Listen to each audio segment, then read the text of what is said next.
There are so many things you probably wish you could tell your younger self. Don't date that guy. Don't stress about that test.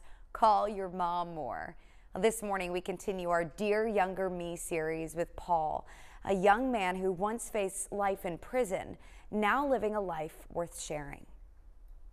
Dear younger me, when you're 5, you'll have career day. You'll stand in front of the class, but you won't say, "Hey, I'm Paul, and I'm going to be an addict." You'll straighten your tie and say, "One day, I'm going to be the president." You'll have dreams and aspirations just like anyone else, and that'll be evident. At 18, you'll be searching for acceptance and friends. I know you just want to fit in, but one of those friends is going to give you a pill, and you're going to give in. What you won't know is that this is the beginning of the end. At 19, you'll be bright-eyed, bushy-tailed, and moved off to college. You'll turn from an occasional user to a weakened warrior, and you'll stop seeking knowledge. Again, you'll surround yourself with all the wrong people.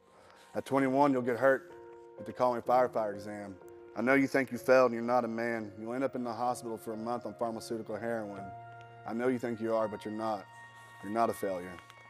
At 22, you'll be desperate, hopeless, and addicted to heroin. Scared, lost, and your life slowly narrowing. I know it's scary, but you'll be strong. Your courage and perseverance is something one day many will look up to. So don't give up, and most importantly, I think you should know this. I love you. Still struggling with your addiction, you'll become an everyday user. You'll want to stop, but you won't know how because you're a drug abuser. What you don't know now is your disease of addiction will progress. Your dreams will be replaced with drugs and you'll obsess. The next step is jails, institutions, or death. It's okay to ask for help. The people that love you will understand. It won't make you any less of a man. And know you're not alone in this and you have never been. The day you're arrested, your two worlds collide shoulder to shoulder. You'll breathe easy knowing that the lies are finally over. Man arrested after overdose, front page news. The mugshot staring back, it will be you. The judge will look you in the eyes and tell you you're facing a lot of time. In fact, he'll tell you to listen. It was life. Your withdrawing body will stiffen. You'll sit in circles, tell of your hells, the money you've blown, ERs and jails. And when it didn't hurt to cry, they'll say it's time to say goodbye.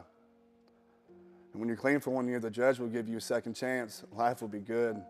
You'll say you wouldn't trade your worst days in recovery for your best days in addiction. Hold on to those words. They become an extraordinary force. They get you through the death of your sister, your best friend Brandon, and even your divorce. And at 25, you'll finally surrender to God. In a world where people only knew you by your shame, Jesus knew you by your name.